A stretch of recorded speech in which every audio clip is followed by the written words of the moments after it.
এই আফগানিস্তানকে দেখে বাংলাদেশের টিমকে কিছু শেখা উচিত। Afghanistan versus south Africa one day match, মানে পরপর দুটো ম্যাচ সাউথ আফ্রিকাকে হারিয়ে আফগানিস্তান জয় পেল, একটা সিরিজ জয় করে নিল। সাউথ আফ্রিকার মতো একটা শক্তিশালী টিমের সঙ্গে আফগানিস্তানের একটা দুর্বল টিম, তারা যে এত বড় জয় পাবে, মানে অনেক বড় জয়, পরপর দুটো ম্যাচ অনেক বড় জয়। 3 নম্বর ম্যাচটা হেরেছে, কিছু করার নেই, সমস্যা নেই, তারা তো সিরিজ জয় করেছে, তাই না?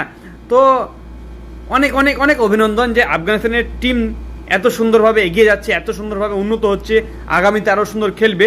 তাই আগামীর জন্য এবং এই সাউথ আফ্রিকার সাথে সিরিজটা জেতার জন্য আফগানিস্তানের টিমকে অনেক অনেক অনেক অভিনন্দন এবং আগামীর জন্য অনেক শুভেচ্ছা রইল। তো আমি আর একটা কথা বলছি, এই আফগানিস্তানকে দেখে বাংলাদেশের টিমকে কিছু শেখা উচিত। আফগানিস্তানের টিম সরকারের পক্ষ থেকে সেরকম কোনো সুযোগ সুবিধা পায় না, তারপরেও তারা নিজের অভিজ্ঞতা দেখিয়ে তারা অনেক এগিয়ে যাচ্ছে, দিনকে